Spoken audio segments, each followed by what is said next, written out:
A KSL Sports Beat presentation. Game Night Live kicks off now. Presented by SportsMedUtah.com. But I promise you, we will be ready. We're going to be prepared, and everybody that travels down there is going to expect to win that game. Yeah, hi there, everybody, and welcome to Game Night Live, week 3 of the high school football season in the books, and we had some crazy games this week. Let's get right to one of the best. Bingham in Las Vegas hooking up with the #1 team in the nation, Bishop Gorman. Things starting out rocky for Bingham. Bishop Gorman jumping out to a 13-0 lead after a Bingham turnover. Russell Booz gets in for the touchdown. But then this play changed the momentum in the second quarter. Cameron Smith gets it done on the ground, untouched, 45 yards, and that cuts the Gales' lead to 13-7. Next drive for Bingham. Here comes a fake punt. Complete. Down inside the 10. Keeps the drive alive and is capped off. Kyle Gehrig to Cameron Smith. Touchdown. Miners take a 14-13 lead. Second half, 17-13 Miners. Bishop Gorman takes the lead back right here. Snoop Dogg Kid, Porter Broadus. Touchdown. It's 20-17 Gales. Under a minute to play. Gorman has the ball but fumbles, and the Miners recover. Now a field goal could tie this thing up.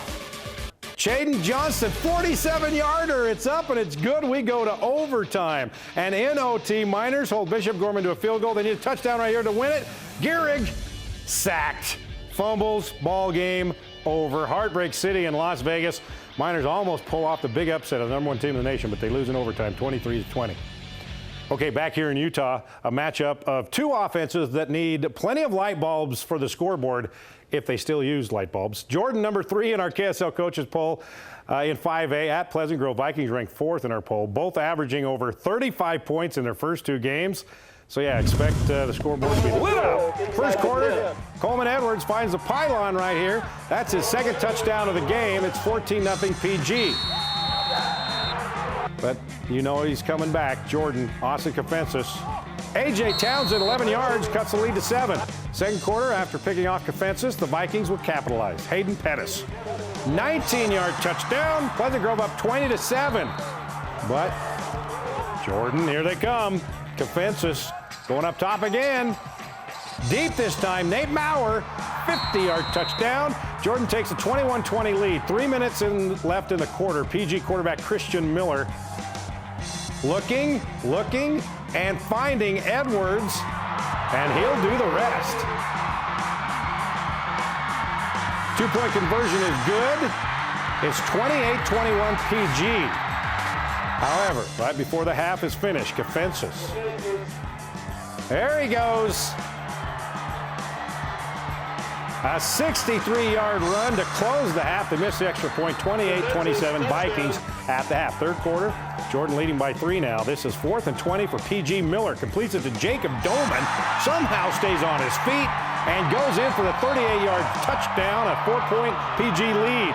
Now after Jordan answers with a 2-yard Kafensis run, Miller fakes. Finds Malik Overstreet. Touchdown. 377 yards passing for Miller to retake a 4-point lead. Ensuing Jordan drive, Daniel Loa. His second touchdown run on the night. It's a 15-yarder. Jordan retakes the lead, and then Kafensis will add to it. Takes it in for the 12-yard touchdown, his 4th of the night. Beat Diggers up 11 at that point. PG would score late to cut the lead to 3, but Jordan hangs on for the 3-point win on the road. Kafensis, 6 total TDs, leading the way for the Beat Diggers. Battle of 2 unbeatens. Cedar, #5 in 3AA, traveling to Skyline. Skyline would score the first touchdown, but then Cedar would take over. Brecken Lewis connecting with Barrick Inglestead, 15-yarder. That ties it up at 7. Fourth quarter we go. Brock Oldroyd, he will plunge in from 3 yards out. 17 unanswered by Cedar. They improved to 3-0 with a big 17-7 win on the road. Roy looking to improve to 3-0, hosting rival Fremont. Second quarter, Royals up 7-0. Tyler Skidmore, the quick toss to Cody Hobbs, and he does the rest. That short toss turned into an 81-yard touchdown. Roy led 20-0 at one point, but Fremont would start to rally. Second quarter, Justin Shaw to Paxton Merrill. Cuts the lead to 13. Fourth quarter now. Fremont still down 14. Shaw to Bowen Koenig. back of the end zone, cuts the lead to 7, but that's as close as it would get. Hobbs would get a crucial interception late, get their third straight win over the rival. 27-20 is your final. Okay, last year, Taylorsville was 2-0 heading into Davis, wanting to prove that they could play with the best. The Darts shut them out a year ago. Last night, same scenario. Warriors 2-0, and once again wanting to make a statement that they belonged. And the Darts on their home turf last night, a game you watched live on KSL.com. Game of the week, brought to you by Hut 8.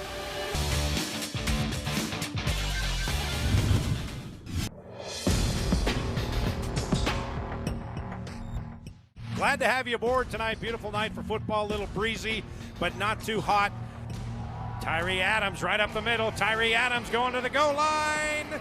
Touchdown, Tyree Adams, 19 yards for the Davis Darts.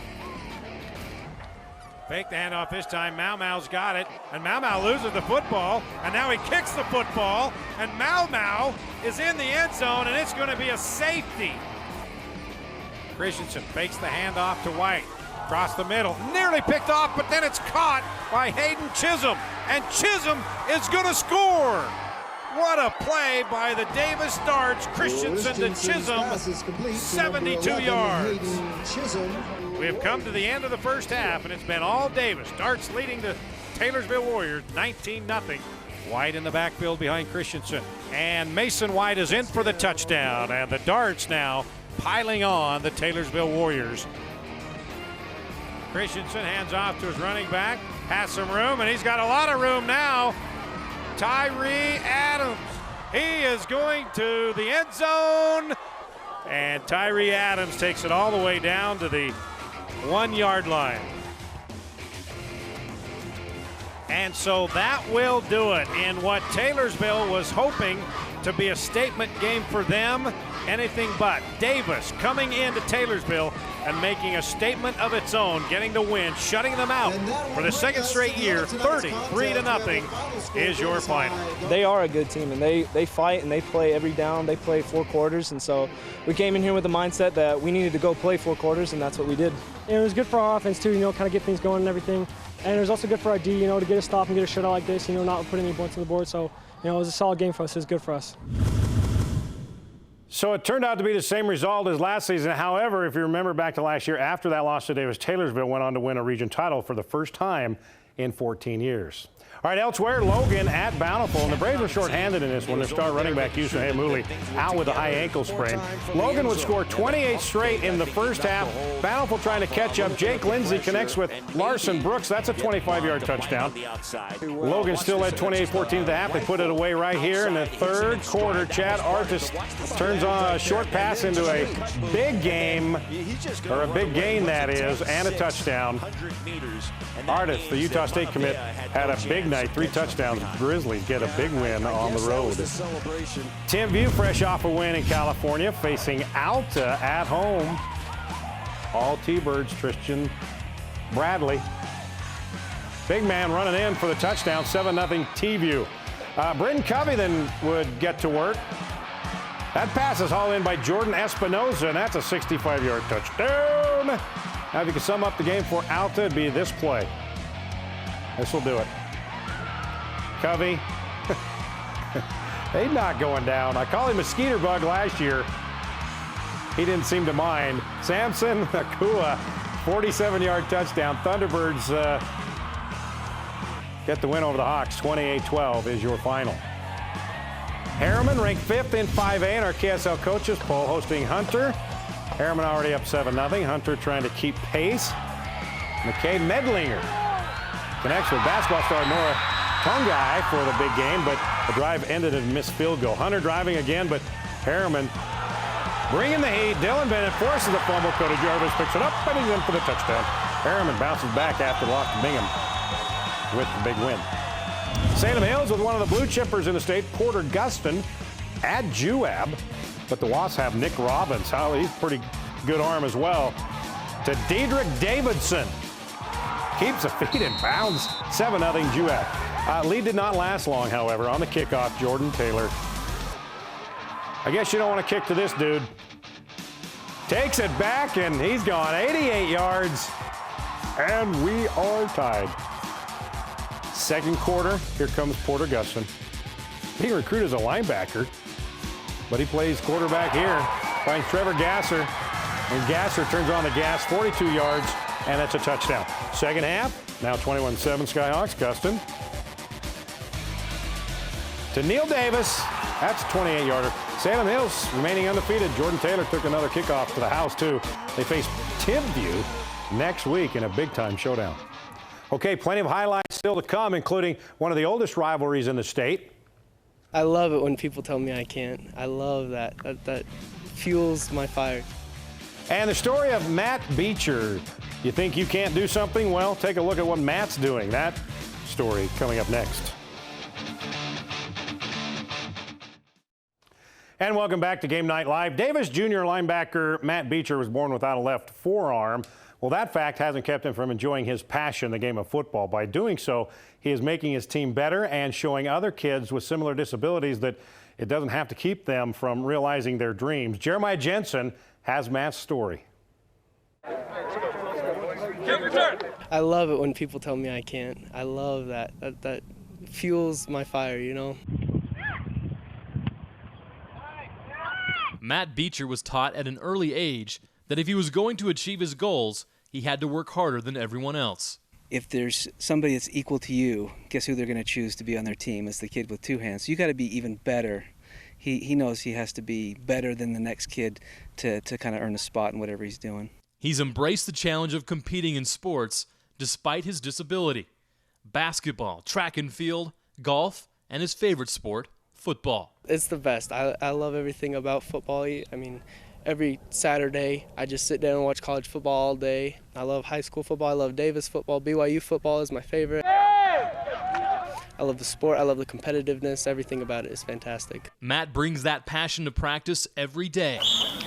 That's why he was the only junior chosen as a team captain for their season opener. He's a kid that doesn't give up on anything, and so his effort is great every day. And so, you know, like today where it's hot and kids are tired, and then they see a kid like Matt Beecher just going after it, and they see him, and it's like, okay, I can see him doing it, and then I need to do it. And so he's a great example for us. Let's go. His example has had a positive impact on his teammates. It's pushed them to be better. He never makes excuses. If you ask him if he needs help or whatever, he's like, no, I got it. I can do it. I can do it. He never doubts himself, and he works hard. And that's Matt Beecher. He's just a hard worker, an example to all of us. So he's inspiring to me, and he's been a friend to me for a couple years now. He's just grown into himself and accepted himself for who he is and embraced who he is. I don't look at myself with having one hand. Honestly, sometimes I have to look down and realize I have one hand. But, you know, I've been accepted by this team, accepted by the coaches, and I just go out and play my hardest and try to do my best. One of his best moments was last season, playing linebacker for the Davis sophomore team. Well, the funny part was the week before versus Hunter, I dropped a pick, so I got crap all week. I was like, oh man, I got to get it this week. So when it finally came, there was a big pile in the end zone and just this feeling of relief but joy, and it was awesome. To see him do something that is somewhat ordinary for somebody else, there's this extra special feeling that he's able to go out and do it just like anybody else. That's how Matt wants to be seen, just like everyone else. But he understands the impact his story can have on other kids with similar disabilities. The big word that's been thrown around lately is inspiring. You know, that's not my goal, is to inspire, but if it comes along, then that's fantastic. But I'm just trying to go out there and play the game I love, and if I inspire people along the way, you know, that's good. I'm glad I can do that and help other people. All right, Jeremiah, thanks for that great story. And Matt, way to go.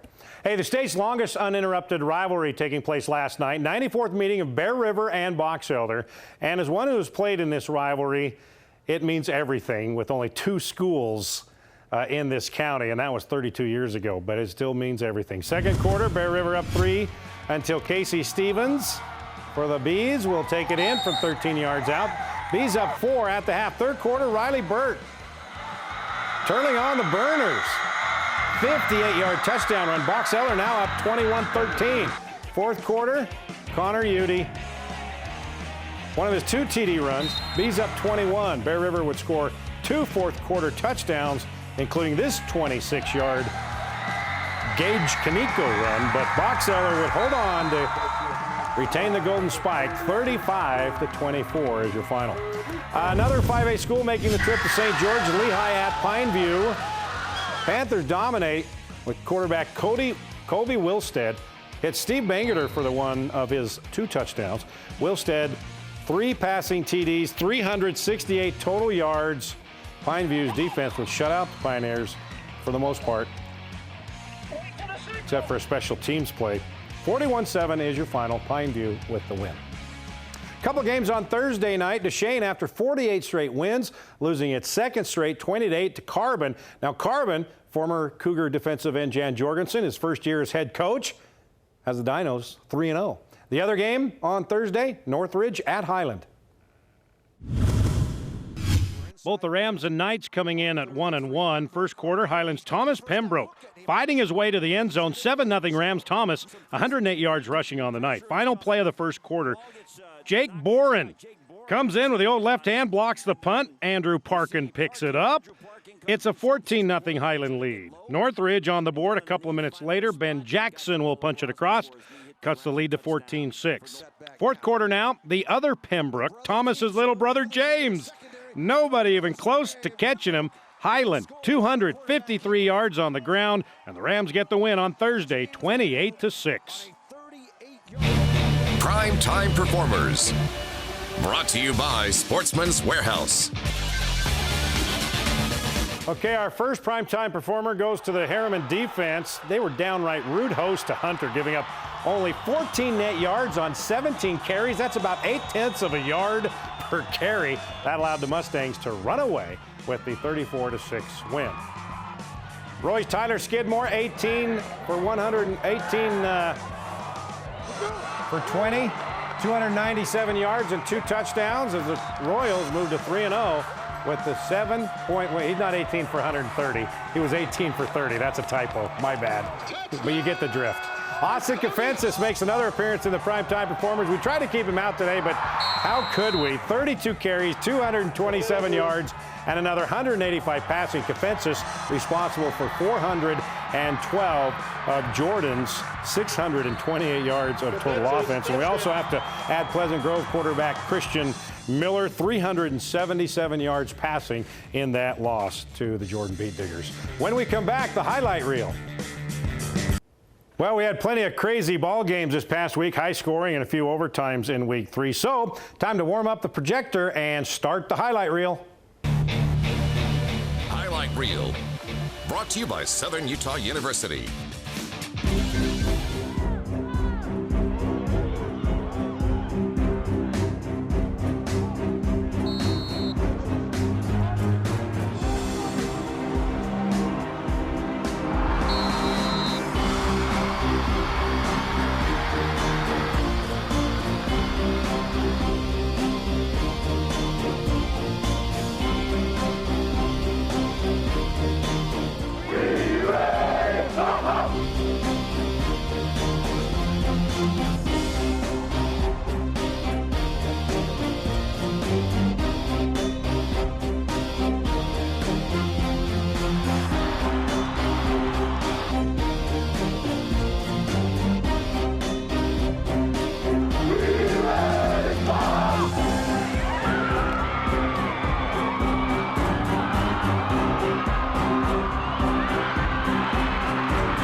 We will be ready. We're going to be prepared, and everybody that travels down there is going to expect to win that game.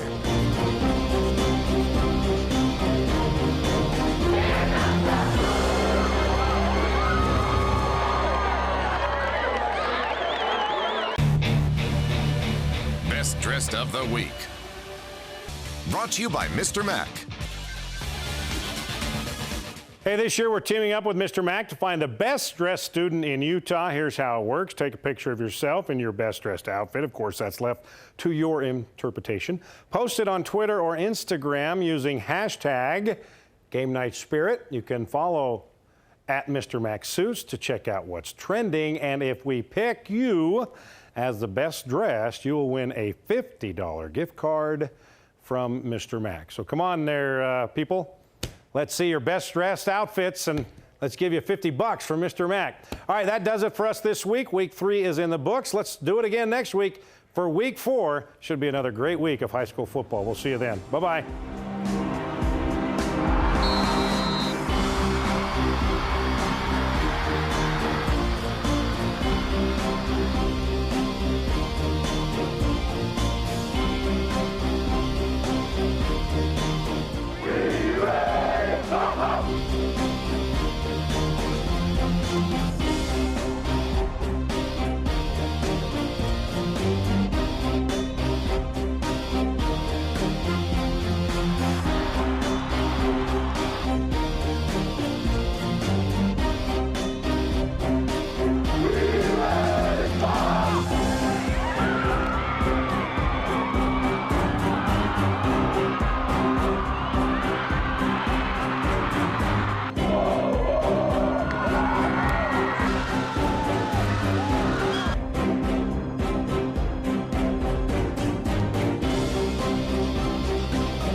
We will be ready. We're going to be prepared, and everybody that travels down there is going to expect to win that game.